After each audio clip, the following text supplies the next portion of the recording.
is the Phil Taylor Jones Show. We're starting off the week with something that is getting a little stronger and picking up a little more traction as the days progress.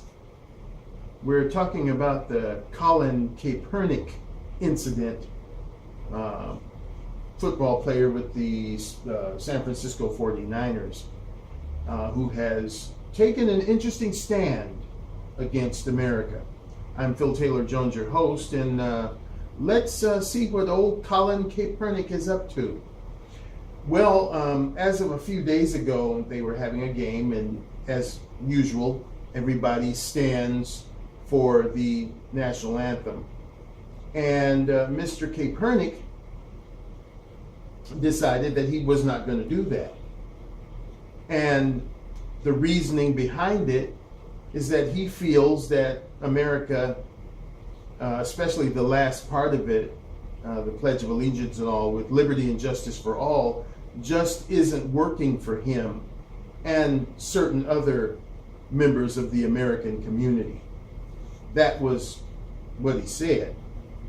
With further investigation, well, let me say this before I get into the investigative part. Well, thousands of Americans all around the country were in outrage that this person wouldn't stand for the national anthem, Pledge of Allegiance, what have you.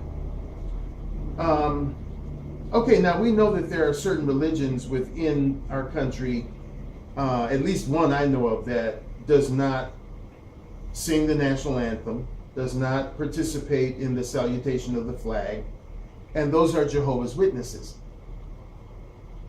But they always stand out of respect for the country and the patriotism there shown by others in the venue. Always stand. For this gentleman, and I use the term loosely, not to at least be respectful enough to stand during the salutation of our flag, the singing of our national anthem, the display of patriotism, is unconscionable. It's just wrong on so many levels. Now, if he has issues, that's between him and his issues. But to show disrespect for our country in such a way is not only hurtful, but it's detestable. Now, upon further investigation, I found out some very interesting things about Collin Kaepernick. One, he supposedly was in protest because of the treatment of black people and people of color. And I got to thinking about that thing. I said, now wait a minute, this guy's been black for 30 some odd years. And the upsurge in black deaths has been going on for the past, say, 3 years, 4 tops. Why now is he taking a stand? So I started probing. And here's what I found out. And this is the whole common connection to this whole debacle. In July 2015, Collin Kaepernick, or Kaepernick, converted to Islam during the off season, and he is engaged to Nessa Diab, a Black Lives Matter activist who promotes what she calls authentic Islam. The Kaepernick gentleman and the Diab woman will also have a traditional Muslim wedding. Ew. You see the connection now? He's been black all this time, and it obviously didn't matter until he connected up with this Diab woman, and now he's turned Muslim. So here's my big question. Is Kaepernick protesting because he doesn't like the way black people or say Hispanic people are treated? Or has he got his behind on his back now because he doesn't like the way Muslims are treated?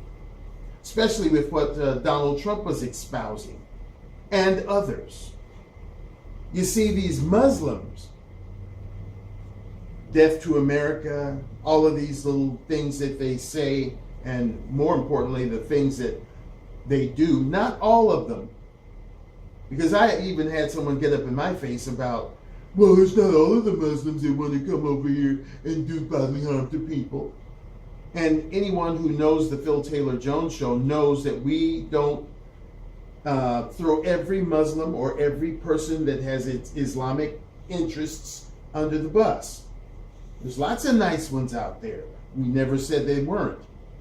The fact of the matter and the real harsh rub is, after the taking down of the Twin Towers, after so much Islamic extremist activity in this country and around the world, after all of the death chants to Americans and to anyone who isn't willing to convert to Islam, either by extremists or the regular run-of-the-mill muzzies, I think that without a shadow of a doubt, you can kind of understand why American people would be somewhat reluctant to have them around.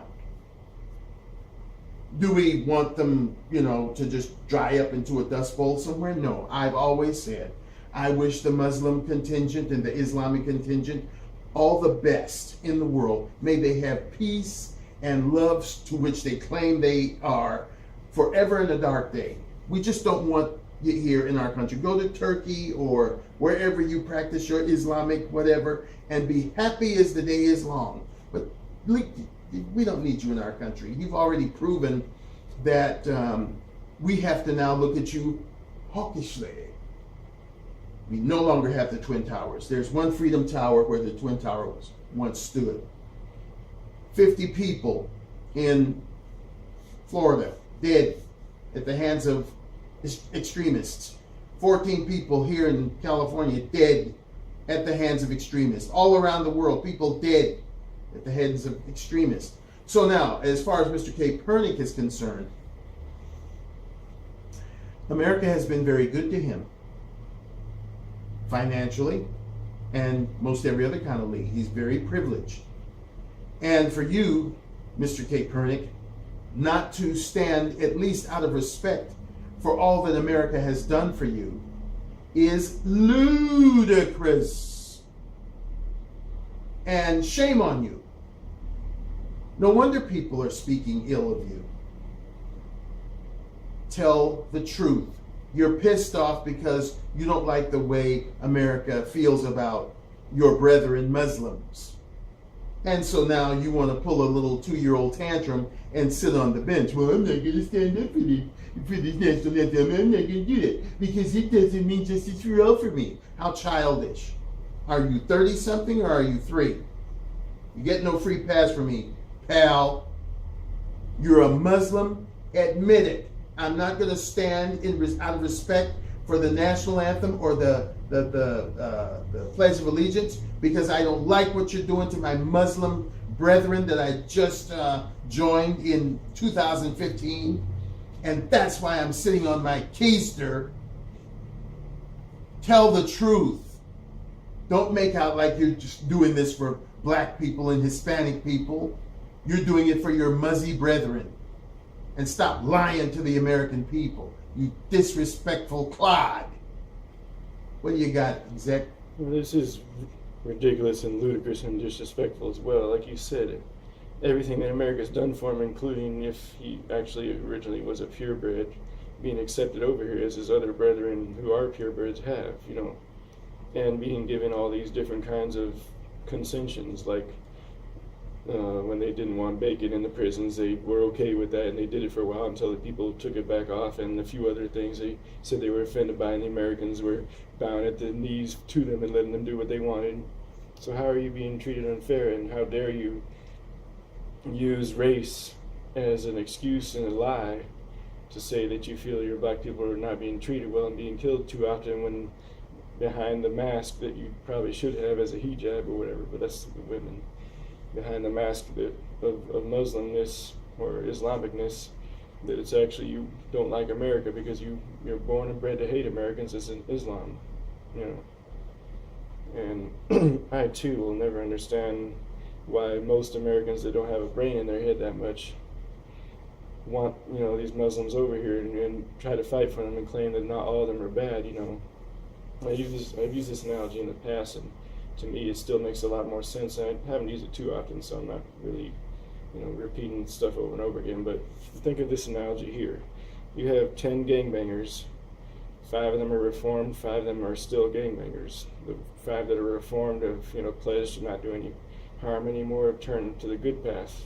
However, they're dressed just the same as their other 5 members. They haven't had any tattoos removed, so you can't tell the difference. Now you want to do a nice thing, just like America is, and take them in and try to provide home and food and everything for them, but would you sanely do that knowing that there's a 50% chance that your family would die in their sleep, or something will be stolen or something like that? I don't think so. You're not going to let that chance happen because that's your family and you love it, and that's the way America should be. It's our family and we love them. We don't want them to get hurt, but they've done it. Look what happened at 9/11, and to not let that be a slap in the face, number one. Number two, a form of letting you wake up and smell the reality and not allow them over here, like we've said in the show a long time ago. That's when the borders should have been closed and no people from any kind of country like that should have been accepted into the airports and the borders and the waterways and everything. But this is kind of ridiculous. The least you can do, like you said, is stand up out of respect, not sit down and just shun America for what they've done to you. Been good to you. You know how much money this guy is making? He's making hundreds. Anybody like in sports, $119 million. These sports figures are overbloated anyway. Just to go out there and kick a ball or hit a ball or throw one in the hoop. It's ridiculous that the astronomical fees are being paid. I saw it the other night, but even if he gets injured and sits his butt on the bench because of a disabled effect, he still rakes in about $95 million. And he's going to sit there and disrespect our country and our flag because he's doesn't like what's being done to Muslims. Mm-hmm. And then lie about it, claim it's because it's happened to blacks and Hispanics. Mm-hmm. Please, he doesn't give a fat rat's butt about black folks or Hispanics. He just cares about his muzzy brethren, and he doesn't want to say that because he knows that he'll draw even more criticism from what he's doing. What a dirtbag. Anyway, what else you got? What's his name again? Collin Kaepernick. I just wanted to look up something to see. Okay, well, while you're doing that, I just wanted to say that, I'm getting a little fed up with these foreigners coming over to our country and demanding or disrespecting or whatever. And then especially these that have been known to have a proclivity to violence and heinous activity. Again, not all, but enough of them to make you sit up and say, well, I don't want to go through the trouble of weeding out which ones are the good ones. After all, they're not wearing signs that say, hey, I'm a bad muzzy and I'm a kill you. Then you would say, well, leave that one outside the borders or whatever. They all look alike. I mean, some of them look a little weird, and they look like they might have a bomb or something. But for the vast majority, you can't tell the difference until they get over here and become a sleeper cell that has been awoken, or actually come over with hell, intent in their hearts to raise and what have you. So I, as an American citizen, born here, raised here, generationally, which was also brought up by some idiot, well, you're not even a full American yourself. I said, how the hell do you know what I am, you bastard? I was born in Michigan. My parents were born in the United States. Their parents were born in the United States. You go back generationally, and all my relatives are born in the United States, except those way far, far back that were brought over as slaves. But as I said before, don't ever refer to me as no African American, because those Africans are ludicrous and creepy and just downright disgusting. If I have to be referred to, I'm an American, pure and simple. If you want to get really specific, I'm a Detroit American. So that dispels that. But these foreigners coming over here and stepping on our principles, kicking our Constitution, sloughing off our Bill of Rights, and talking about what they want, all the time yelling death to Americans, and now sitting down and disrespecting our flag, our national anthem, and our Pledge of Allegiance to the flag is ludicrous. And Kaepernick, you're disgusting, pal. You should get off the football team and go and jump a jet to wherever your muzzy brethren are, since you love them so much and you hate our country. Get out. What do you got, exec? You got some more? $16 million, that's what I got. He's not, thankful enough for that he has to disrespect America after what he's done for him. He's a quarterback. That's one of the bigger positions in the team. Yeah, he's a quarterback. A lot of people say he's real good at what he does. A lot of people say he stinks. Well, I'm with the side that say he stinks. I don't care how good he may play football. To pull a boner like that, he stinks to high hell. Mm-hmm. So, as far as this other commenter goes, there's never going to be a time where I don't defend my brother. This idiot doesn't realize that he insulted himself by saying that you're not a natural citizen because you're black, because he himself was black. How idiotic was that? Like I said, stupidity is running rampant in this country. You see it manifest itself every day, and it's just gotten totally out of hand. That's why it's time for new leadership in this country. So we'll be remembering that when voting time comes. So once again, we're off to a thrilling start on this maddening Monday, and this Kaepernick guy sure makes you mad, sitting on his keister, disrespecting our country. What a dirtbag. I mean, come on. First it was Lochte lying through his teeth and smearing the whole swim team in America with his antics, and now you got this nickel-sick piece of crap disrespecting our flag to the tune of, what was it, $16 million? Mm-hmm. Bastard. Anyway, we're glad. Whew. And that was just from like 2012, 1 million, and it kept going exponentially. It keeps going up. Please. And we got our firefighters out there putting their lives on the line every day. We've got our police officers doing the same thing. And they get nothing in pay. And then somebody gets paid $16 million.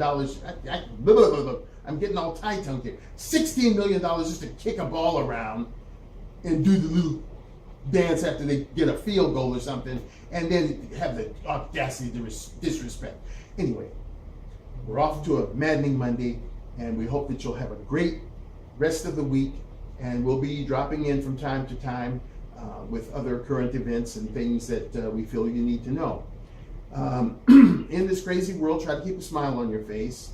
Try to maintain some kind of air of joy, and stay safe, because we do, as I said before, live in a nutty world. And as we said, or as we say at the end of each show, dump the hate and increase the peace. And we'll see you right back here next time on the Phil Taylor Jones Show. Bye-bye.